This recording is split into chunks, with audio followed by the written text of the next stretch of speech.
بسم الله الرحمن الرحیم. محترم دا نن 23 سفر دی. نو د دې سفر د میاشتې متعلق د بعض خلکو غلط خیالات او نظریات.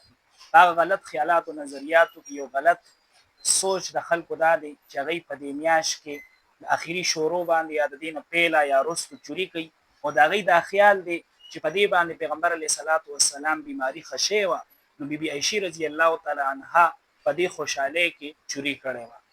نو لہذا دا خبره دا خلاف اصل، دا خبره غلط ده.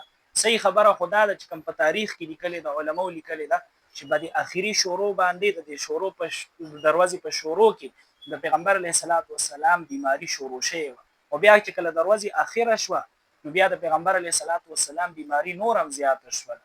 پیغمبر علیه الصلاۃ والسلام بیماری دې حد ته ورسېده چې یو هنګامه خوره شوله، او بیا چې کله ماسختن شولو نو هم په دغه ورځ په ماسختن باندې حضرت ابوبکر صدیق رضی الله تعالی عنه امامت کړو او جمع پړو کړی و. نو لہذا د دې ټولې خبرې نه دا معلومیږي چې په دې ورځ باندې د پیغمبر علیه الصلاۃ والسلام بیماری زیاته شوې وه. لہذا دا ورځ دا د یهودیانو دپاره د خوشحالۍ مناولو ده، نه چې د مسلمانانو دپاره. او په تاریخ کې دا خبره لیکلې ده چې د خیبر یهودیانو په دې ورځ باندې هغوی خوشحالۍ منو کړی وي، هغوی په دې ورځ باندې دعوتونه تقسیم کړي وو.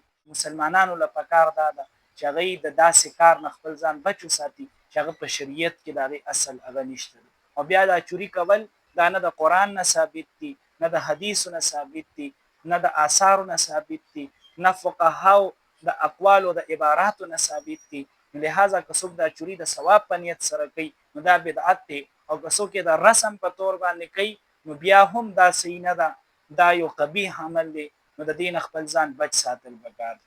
نو لہذا مونږ له پکار دا ده چې کمې پیسې مونږ په دې بدعت کې او داسې یو کار کې چې د هغې اصل نشته په هغې کې مونږ دا پیسې خرج کوو، نو پکار دا ده چې دغه پیسې مونږ نور چې کوم د خیر کارونه دي په هغې کې مونږ دا پیسې خرج کړو. الله تعالی دې مونږ له د عمل کولو توفیق عطا وفرمایي.